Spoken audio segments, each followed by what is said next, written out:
Iyaho. Yate. Welcome to Indigenous Ways Wisdom Circle. Indigenous Ways acknowledges the traditional owners of country throughout Turtle Island and pays its respects to their elders, past and present. We want to take this time to acknowledge traditional owners and caretakers, ancestors of these lands we reside on here in Santa Fe, New Mexico. Pueblo people all around us, ancestors everywhere around us right now.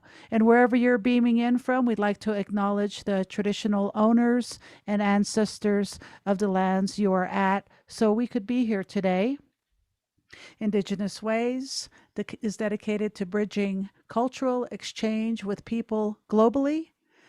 This week makes one full year.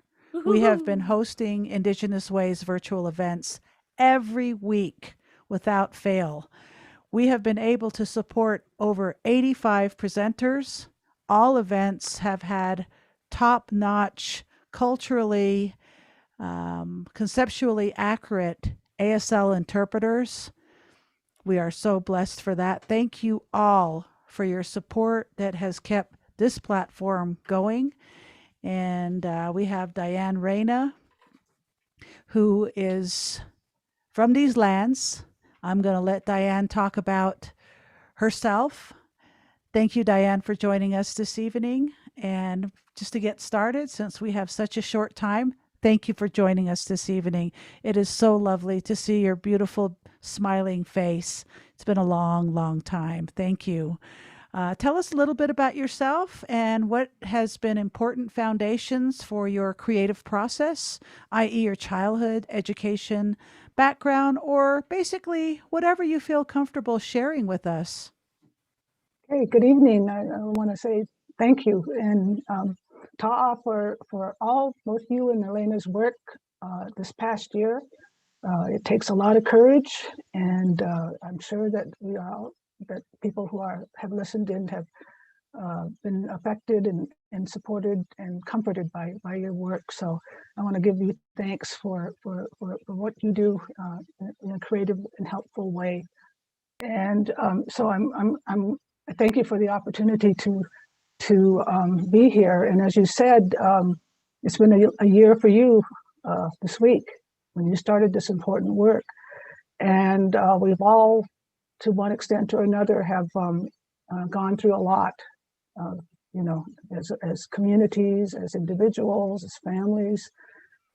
It's been a real tough year that we've endured. So in keeping with that, I have I draw. It's a way that I can contemplate what I'm experiencing at the moment. I could be listening to a newscast, or I could be talking to a friend on the phone, and I just start drawing in my notebooks. And so these drawings that I'm going to show are those drawings that happened as I was experiencing things throughout the year. And so I think it is very appropriate that you also have an anniversary as a result of this pandemic. And I wanted to do this as a way to commemorate what I call our uncommon experience, you know, this past year. So that's what these slides are about. I've done a lot, I feel, in my life, you know, and so at this point, I can bring all those experiences in to do whatever work I need to do in this time, and I'm grateful for all those experiences. So I guess I'd like to thank my mom and dad, and all their relatives, and all the people from the area that I come from. I'm a product of northern New Mexico. I have Hispanic relatives. I have Plains influence. I have Pueblo, you know, so I feel like I'm a part of this land and this history. So you'll see in my work that I use iconography, Southwest iconography. I use the influences that I was born up and raised around with to interpret my experience. That's amazing. We're really looking forward to that, Diane. Thank you. So I guess at this point, I'd like to share my slides. There's about 18 of them. They're in progression, starting with these are all drawings that I did between March 16th, 2020 and March 6th, and I ended with a contemplative reflective drawing on March 16th, 2021. So it encapsulates this year for me in drawings. So Okay. I'll share my screen and I'll roll the slideshow. Okay, but just to let everybody know that if you see something that you like, you want to ask Diane about after the 8-minute slideshow, write the date down so we can go back to one of the 18s you want to ask her about. So you can put it in chat or you can write it on the side. Thank you. Here we go.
Thank you very much. Very meditative, awesome collection of works. For those of you that have just joined us, Diane Reyna just showed us a compilation of what she has been up to for the last year since pre COVID and through this whole process of healing that we've been going through. So, thank you very much for sharing your amazing work with us, Diane. Anybody that has questions, you're welcome to put in the chat box, and on social media, put in the chat box. But for now, I'd like to ask Diane, as an artist of many magnitudes, which you and your people are, what materials do you tend to have at hand when you start your process? Everything and everything.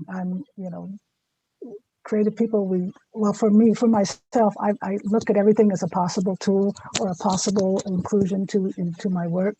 So, and that goes for tools, and I love tools, but for this particular work, I used the Sharpie S-Gel 7. And so that all these drawings were done in this pen or the blue pen. It's my favorite pen. So that's an important tool for this for this kind of work, which I do all the time. And so I found this pen to be very, very reliable and produces the work I want to do, which is just taking notes and drawing. What I always have available are, just the standard tools, a lot of cutting, sharp razors and papers, all sorts of papers, all sorts of forms of attachment, books and resources, tables.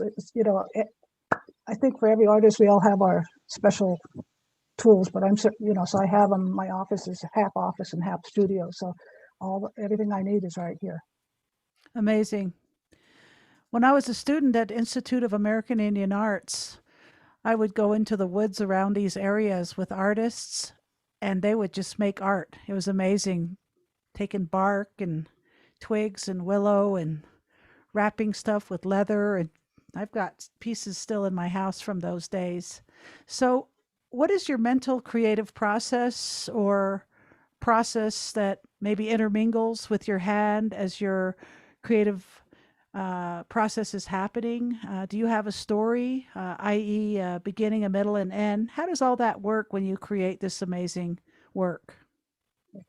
I'm a note taker, so as I'm taking notes, because it's important for me to have recollect, and I got to have this information because the types of jobs I have, you got to be accurate. So I have to take notes. I've always taken notes, and then while I'm listening, I'm starting to want to listen, but I'm also kind of interpreting what I'm hearing through lines and marks. And so I don't know what any of these drawings, except the last one, even the last one, I didn't know what it was going to be. I just lay a line down. It's usually that flow, what I call a flow line, that reminds me of life, that's how we must live. And then I look at it, and then I decide where I'm going to put the next line, and then from those two lines I decide the the third line. It just builds. So I don't know what I've created until it's done, and then go back and see what possible interpretations that these things might mean to me. And so that's what I love about these pieces, because it's open to everybody's interpretation. I just put down what I was experiencing in my mind through my drawings, and so other people can see what they need to see in it too. And that's the beauty of art. Yes, yes, indeed. So, do you have any background in drawing or painting or any kind of formal training? I have no, well, I did take a couple of courses in college, some art courses, where thank God, drawing's the most important thing any creative person would know. So I was glad to take the drawing course. I took several courses, but I was, pre-law. I was doing other things. I didn't start out to be, to do creative work. I had other things, but I loved it, and I couldn't help but doing it. So, but the most important thing, and where I think I learned the most about art is working in my parents' shops. They owned and managed their own businesses at house, and so I would watch them select what rugs, paintings, jewelry, and I watched my parents how their thought processes of what they thought was important to have in their store, in their shops. So they were looking for quality, high quality craftsmanship. That's what they did. Look for the, how well the pieces were finished. They were looking for innovative ways of. They sold native art, so they were looking for people who were taking that risk just a little bit out of that traditional art, and they were attracted to that. And so just being exposed to all this art around me, I learned concepts of design and how it relates to the land and culture. And then, of course, I worked at the Institute for a long time, so I got my fill there. And for me, I can't help but create. That's amazing. So that kind of gives me an idea of why you're so well rounded and grounded in who you are as a traditional contemporary woman, that you have parents that were business owners, native owned in the Pueblo, as opposed to selling to a non-indigenous person on the plaza. They had their own shop. So that must have changed the dynamics for not only the indigenous and all other artists that came into those doorways, but for the customers and having their experience talking to actual Pueblo people with the actual history, not just say learn from the book, but the actual people. So that probably is why you're so amazing to me. Yeah. So as far as influences with your art, I was noticing while I was meditating through it visually, I saw some cultural and religious symbols. Can you talk about some of the non tangible expressions that come through your feelings into your art? Is there any specific or non specific influences that you have in your symbology? Well, I use iconography from the Southwest, the petroglyphs, the images, the ancient images, and the way that we were trying to communicate back then to communicate things. And so I take on those. Well, they give they're given to me as a way to make sense of things. So the plants, the symbols for plants and growth are in my pieces. The mountains, are in my pieces. The lightning, the rain, those are energies to me. So in my own self-reflection, those are the energies that I'm in me, that I'm putting out into the world through these represented in these icons. And again, they're not intentional. I just end up doing the lightning, Um, but so I use that. Plus, I use the palette of the Southwest because I loved sage green. Yeah. I walked to Mesa, the red canyons. Those are my colors my go-to because that's what I love. So those are how I do it. Wow. I saw some Pacific Island symbology in there because, I'm familiar with New Zealand and also Australia. I saw some aerial views of stuff. So it's just kind of amazing how the northern and the summit and the southern hemispheres have connections, not just with language and stories, but also with symbology. I think Mhm. that's really beautiful. And over the year, I've taken comfort in music from the Pacific Island people. It is just so. It gives me. We're the same. We're the same. I see my aunts and my cousins in those faces. So they have given me comfort over the years. The Pacific Island people and their music and their beliefs. Yeah, I've also noticed some other juxtapositions with the particularly the Maori people with the Pueblos in that from the history I learned from the Institute of American Indian Arts, when the Spaniards came, they said, let us put the Catholic Church in that symbol and you guys learn it, but you can keep your kivas, your language, and your seasonal ceremonies as long as you honor this part of what we're bringing in. I don't have direct contact or um, context, if you will, about that, but I think that is beautiful because I've met several of Elena's relatives in New Zealand that have done that with that came in. They kept their language, they kept a lot of their traditions, but they also adopted a lot of some of the Christian principles. And at the end of their prayers in Maori, they say "Ameni." Is that how they say it? Ameni. And I think that's made in order to continue and persevere. Do you want to talk a little bit about that, maybe? Only in that one of the Spanish friars, when they first arrived, wrote back to Spain when they first got to New Mexico and said, the people, the Pueblo people that they encountered, he wrote back and said, these people are practicing the basic tenets of the gospel even before we got here. So we understand as human beings what it is to be a good human being, generosity, all the things that we value that make a society or a community work. So, you know, so my ancestors, my relatives didn't have a problem with this. It's about faith and belief, and it's in the common values, and it's just how it's carried out ritually and ceremonial. And we all know about the political part of this too. But I was raised to respect. It's all about respect. You don't question somebody's uh, faith like that. It's important.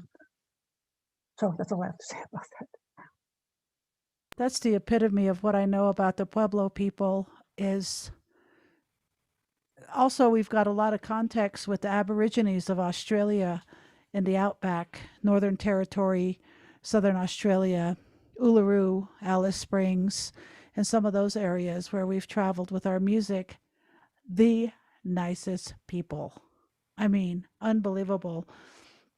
So I have such a wonderful experience being a part of New Mexico and getting acquainted with the Pueblo people. In fact, we live in a Pueblo home here and really acknowledging our ancestors here as well in the home that's above the roof above our head. So grateful for that as well.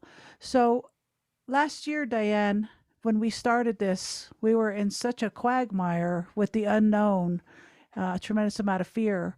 So we decided to use a theme last year called Rising in Resilience. That's what people needed to hear and think about in their own isolation as they joined our Zoom meetings.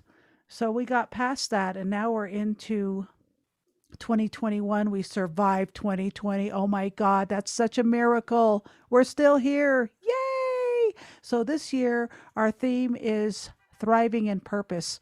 What does Mm. that mean for you, Diane? Whew, thriving in purpose. Um, it means thriving means doing the best you can uh, to keep yourself healthy, both emotionally and mentally and physically, because we need that to make good decisions and have good thinking. So thriving in the best way that we can, that we know.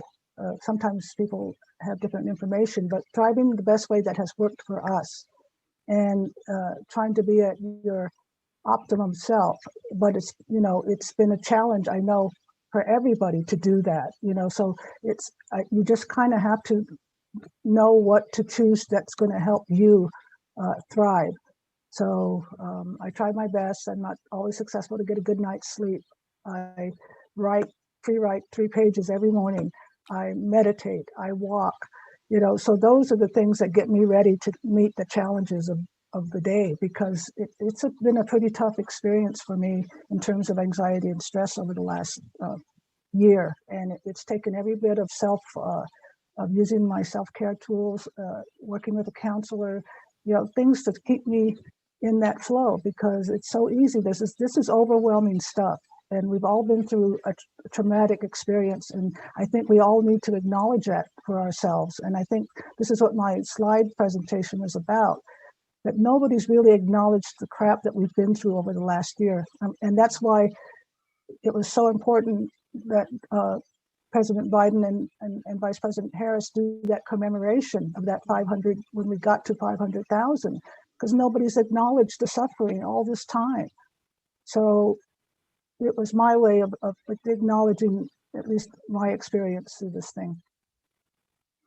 That is, thank you for saying that, Diane, because in all these years I've known you, me and many other people look up to you.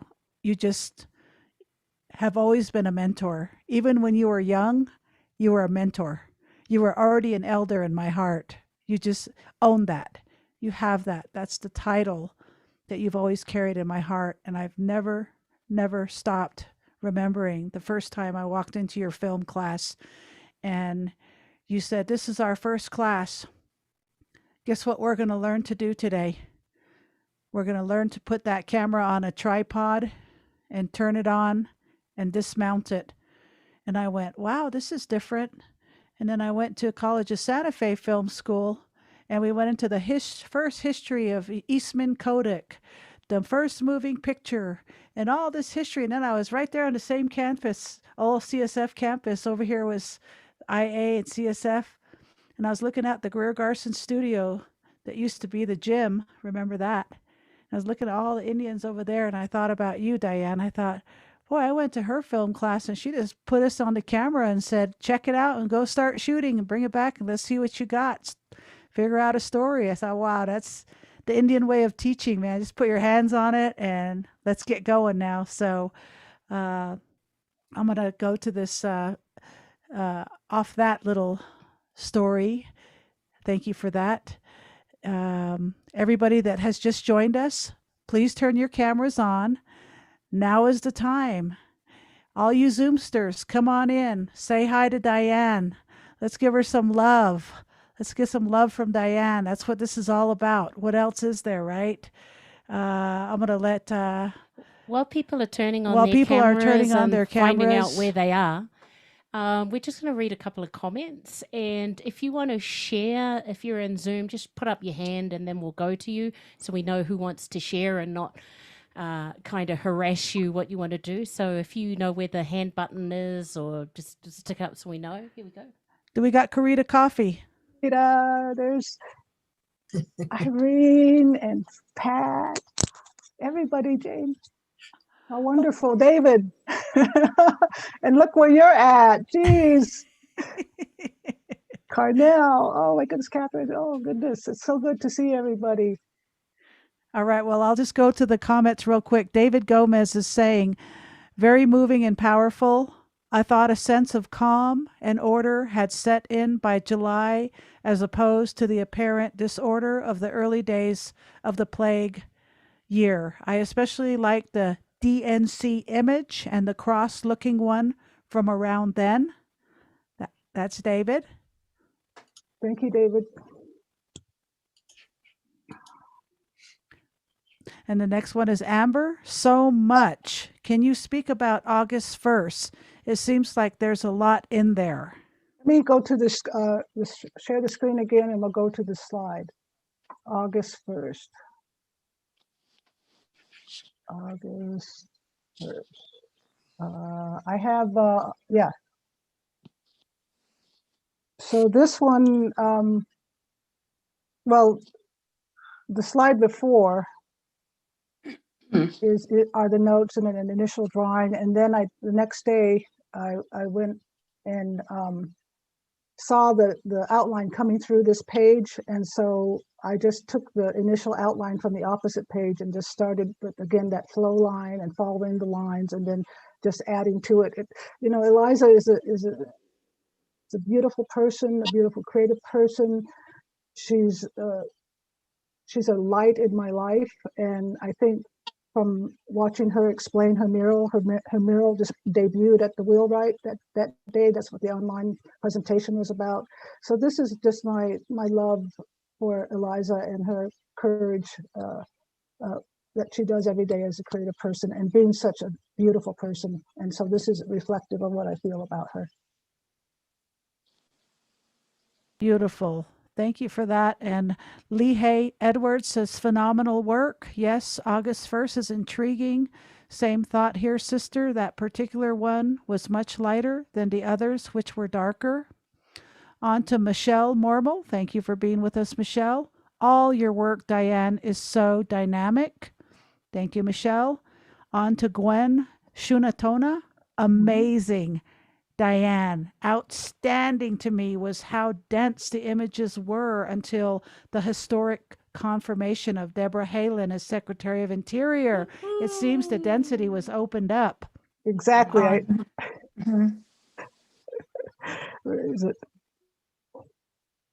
It's Oh, like 400 years of waiting for this thing to happen. You know what I mean? And that's what I was feeling. You know, from the generations, from the little frogs and pond life. You know, we were all waiting for this. You know, it was such a significant time, and not only to witness it, but then I happened to just find some celebrations. People were celebrating online, and so I was able.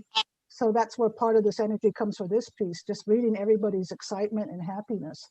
And this particular group did a beautiful online presentation, you know, showing her and Bunky Echo Hawk singing the honor song at the end. It was just a beautiful, beautiful day.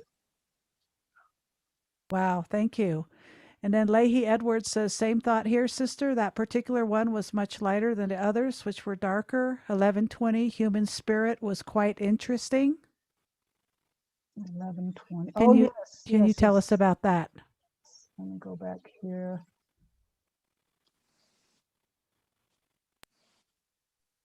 Yeah, let me go back. There it is. And I did think of changing this to the title to Human Spirit because you can see it coming through my notes. So this started out originally as notes. And I think I was talking with maybe my counselor at the time. I don't remember, but just taking some notes. And then the center part was kind of not complete. So I started making it make sense with adding the blue. And then from that part, it just grew out from there. So I don't have a particular event where this is centered about, but I think it started with my notes that I just um, kind of like a ledger painting sort of thing, you know. So you know that this grew out of those notes and trying to fix an uneven thing in that center, and then I just went on and made it grew from there. Beautiful. Thank you for that, Diane. And I'm going to go on to Carlin Cruz, our trilingual interpreter brother here tonight. Carlin Cruz says David Walsh wrote a series of books called Conversation with God. He commented that often he would put his pen to paper, then God would seem to take control of the pen so as to answer his questions. Is this similar to your process? You put pen to paper, then allow inspirations to interpret your designs. It's a fascinating process. Any words for Carlin, Diane? Yeah, it's similar. It is very contemplative because it's important to me that these lines make sense to me. And so I'm careful about what line comes next, you know, and because in the end, it all has to make sense to me visually. Uh, and so it is very contemplating because I'm kind of interpreting what I'm hearing or experiencing at the time. And it's just coming through me. That's in a way, I think it's similar.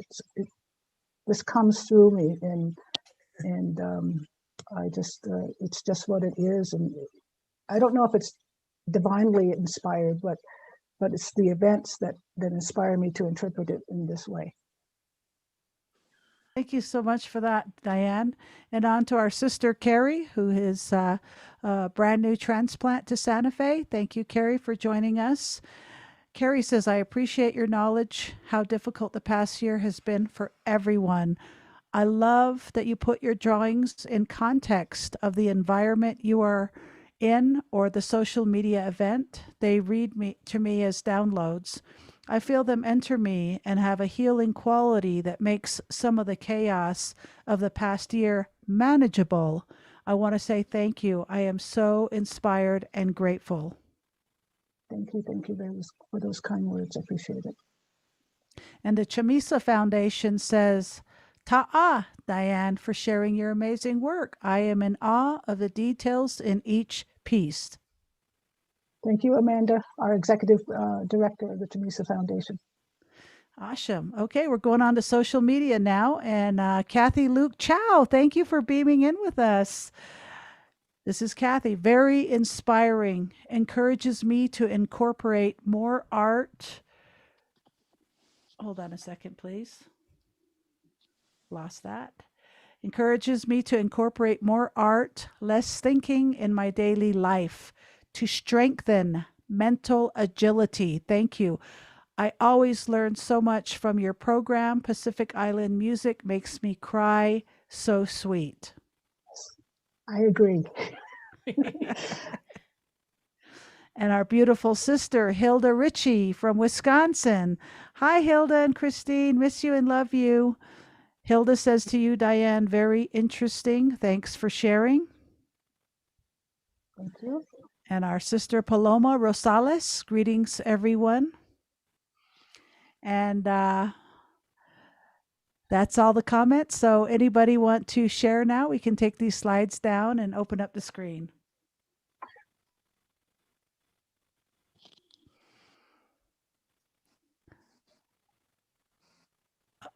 Shall we start with Karita Coffee? Oh, hi, can you hear me? Yes, beautifully. Okay. Hi, Diane. Great to see you. I'm impressed with your drawings, and while you were showing them, I was seeing something beyond that, like stained glass, paintings, how these could be bigger. And have you thought about doing something different with them? Every once in a while I'll take an aspect of one of the pieces and apply it to something, but it's rare that I take it on. Since these are my personal notes, you know what I mean. They're there, but every once in a while I'll take a drawing and say, I think I can do something with this. And I like the bronze piece that I did. This is based on a drawing. Oh, okay. I know you were doing sculpture. Yeah. Yes. Yeah, so that's how where I can take it. I can take it to bronze. I know I can take it, but it's about my abilities and time and expense. But someday I hope to do big, to go big, because I've always wanted to go big, like our dear departed Jeff Cam. I mean, he worked large. And to be able to work that large would be an amazing freedom, I would imagine. So, someday, I hope to work larger. So I don't have any specific plans. Sometimes they inspire me to go on to do something else, but we'll see where they go from there. Good work. Thanks. All right, let's go on to Greer, and Greer Mcspadden, who has her hand up. Yes. Hi, Greer. Hi, Diane. I've just really enjoyed seeing everything that you've been doing, and thank you for sharing your healing journey with us. It was just healing to see all of your drawings. It really touched me deeply. Thank you, Greer. One of the things I've been noticing while you've been talking is that a lot of your hand gestures, and you talk a lot with your hands, which I love, but a lot of them are, I've seen some of the same shapes and movements coming from within you that are in your drawings. So I've really been able to see the connection between you and your art. And that's such a gift for us. Thank you. Thank you, Greer. Yeah. So nice to see you. I love the motion. Yeah. Yeah. The circles and the shooting out with your hands and all of the movement that's in your drawings is just amazing. Thank you. Yeah, really dynamic. Thank you. Thank you, Greer. Thank you, Greer. Would somebody like to go next? All right. Hi, Diane. Hi, Irene. Thank you so much for inviting me to join this group this evening to see your artwork. It's really, as I said in my comments, it's really phenomenal. And you know what you've expressed here through your drawings, it just kind of shows us the emotions, I think, the feelings that everyone went through on seemingly endless days, you know, sitting and not knowing that what, you know, that unknown, not knowing and trying to just get through it, to get through all of that. And I really appreciate your sharing, you know, your heartfelt artwork for all of us to see, and means a lot. Thank you. And I appreciate you and what you're doing in your life. It's exciting, the skills that you're acquiring, and I can't wait to see your work as a filmmaker. Congratulations. Thank you. I'm pretty pleased with the last two things. A friend of mine said it's becoming, I have a personality in my films, and one of them is I'll be submitting to film festivals about our social lives that are involved in powwows, and how coronavirus cut it off in March, and what some people were feeling. I was able to interview about 14 people, and so I'm putting that all together now to submit. So it's a long task, but I'm hoping to get a short film in. But you know, it's each of us, I think, we're meeting this pandemic in different ways, and expressing that, and the detail that you have in your artwork is just, it's just amazing. You know, having come out here for the past, oh, I don't know, 50 years out to here in Arizona, you know, I'm really familiar with the symbolism and each little detail of that. So anyway, thank you. Good to see you, Irene. You too. Thank you, Irene. We'd love to invite you to our show sometime. We'd love to hear some of your stories as well. So if you wouldn't mind putting your contact for us, we'd love to talk to you, me and Elena. Oh, okay. Well, thank you. We're always looking for amazing people like you and Diane, so we'd love to have you come. I got two quick comments and then I'll shush. Newt says, thank you, Diane, for the vulnerability of sharing these drawings right from your notebooks. It's always inspiring to see other artists' notebooks. Also, for reminding us we are living through a trauma together. Thank you, Newton. I'm just going to go on to David real quick. David Gomez says, Diane also did a major work of film of Native history called Surviving Columbus, which relates to the themes of survival, resistance, resilience, and thriving. Any comments, Diane? No, he said it. That's our obligation. It's really our obligation as human beings to do those things. So. Okay, thank you very much for that. And thank you, Newt, for your comment. Carlin has had his hand up, so let's hear from our brother Carlin. Diane, I enjoyed your work so much. Thank you for taking the time to present it to us. Whenever I look at work like that, I also try to understand or read into it maybe what was in the mind of the creator. So the creator of the work. So I appreciate so much. I just wanted to make a comment. I'm a sign language interpreter, like these wonderful interpreters that you have on your screen right now. Not as good as they, but I've been at it a long time. I just was, you described, things shifted here. Okay, there you are.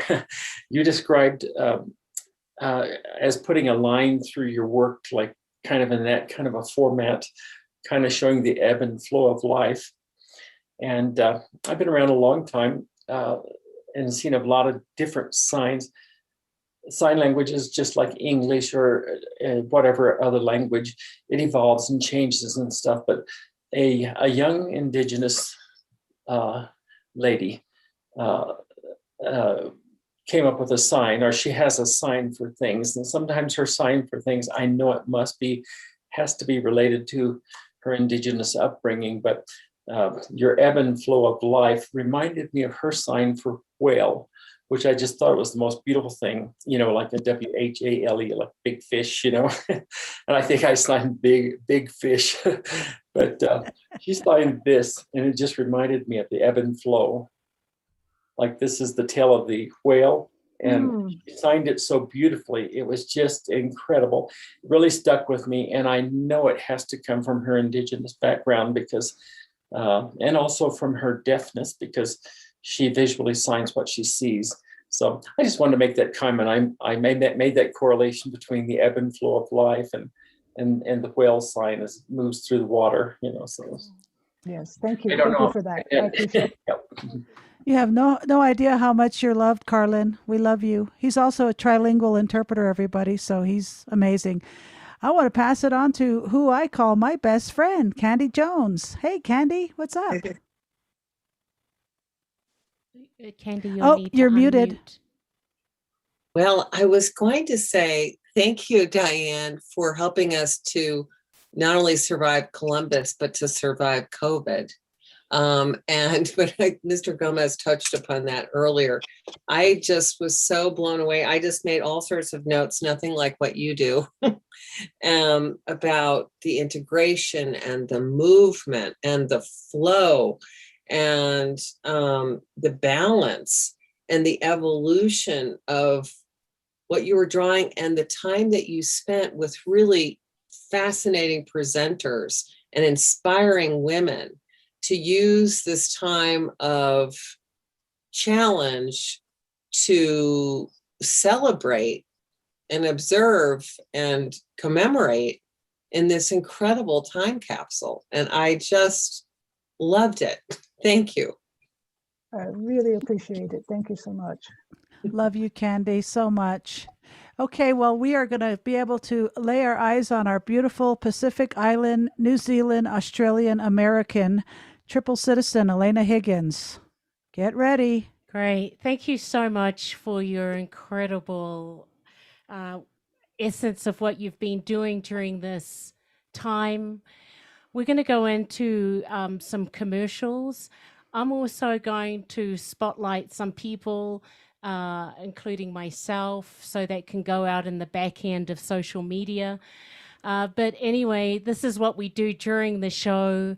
We have for next week, same time, same channel, with the beautiful Gabrielle Tarek. She is from Piscataway Indian Nation, the south of Maryland. She's going to be joining us in the circle next week. She has done extraordinary work, not only in Native policy, but throughout Native country or Indian country. So please join us in the Wisdom Circle for the beautiful Dr. Gabrielle Tarek. Also, as Tash mentioned, this week has been 1 year that we have been beaming out weekly with the Indigenous Ways virtual events. Every Wednesday we have the Wisdom Circle, and the third Saturday of each month we have the concert series. This month we've got the beautiful Pete Sands, who is Dene, who will be sharing his beautiful music with us. Also, you can find all this at our website, IndigenousWays.org. More about all of the presenters and artists who will be in this space. We've been very blessed over this time to support over 85 presenters through this platform.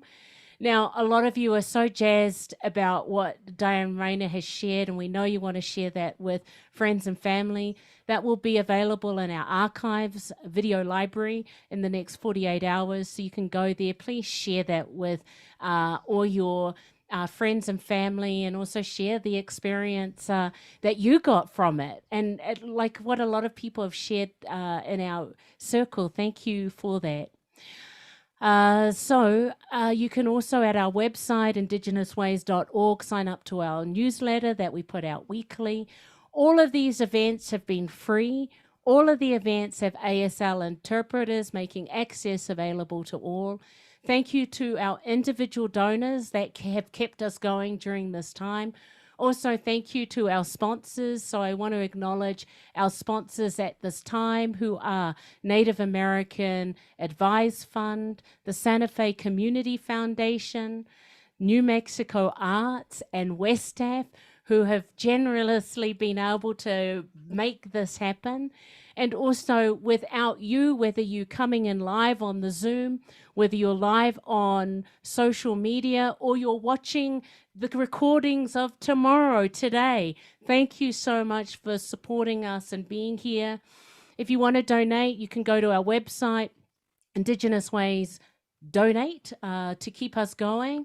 We've also got PayPal, Venmo, and also a physical address to, if you're not into any of those electronics, which we really get. This is what we really wanted to share with you tonight. We want you to save the dates. The dates are the weekend of May 8th, being Saturday, May 9th being Sunday. We are putting on a free event, ASL interpreters, making access available for all. It is the Indigenous Healing Festival. We're so jazzed about our main featured artist for this event is Buffy St. Marie and also Keith Sokola. We have limited tickets. The tickets are going to be going on sale next week. And it's not on sale, it's just to register. So if you want to be a part of and you know you can go, please be sure to register. Our theme for the festival is survivance, which is the resilience and surviving not only COVID, as some of us have spoken about tonight, but also historical histories as well. We also want to thank our collaborating partners that we're in with this. That includes the Institute of American Indian Arts, the Performing Arts, the Santa Fe Indian School, and Tewa Women United, who will have all these wonderful presenters. We've got breakout rooms. We're going to share more with you next week, but we just wanted to give you a taste of what we've been up to. Very, very excited in this. And also your part, if you want to, sharing a self video that we'll talk more about next week, or if you want to take our newsletters and find out more when registration is so you don't miss out, just subscribe up here to the newsletter.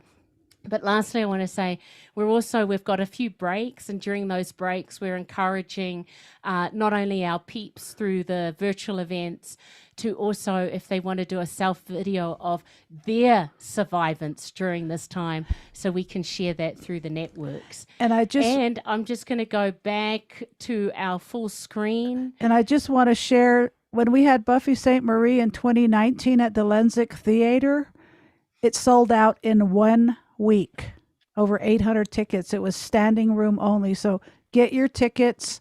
This is free, thanks to our foundations that are supporting us. And for those that aren't in Santa Fe or New Mexico, northern New Mexico, a lot of our presenters are actually from this area, and their interpretations of the theme survivance through their medicines, through their wisdom, through their traditions. So we'll be sharing more about that next week. So please be sure to beam in. And if you can't, you can watch the recorded video to catch up, or like we said in the newsletters that we send out. And just want to thank our wonderful ASL interpreters that are so amazing, persevering with us. People have gotten very familiar with our beautiful interpreters. Thank you. Social media, thank you. Everybody watching us. Barbara Robidoux wants to say thank you, Diana, for your perseverance, that we are still here and we're strong. Yes. And Amy Lafferty is saying that you're a beautiful woman. She's enjoying the discussion. Hi, Amy. We love you, Barbara and Teresa. Everybody, we love you. Let's give it up for Diane Reyna! Woo! Give our love to Francis too. Hi, Francis. Yeah, Francis is there somewhere in Right here. Yeah. Hey, on. Francis. Thank you so much, everyone. Be good, be well. We'll see you next week with Make good Dr. trouble. Gabrielle Tarek. Otherwise, you'll hear from us, and please share this incredible works of the beautiful Diane Reyna. One more time, let's give it up for Diane! Thank you all. Have a great night. Tea time. Tea time.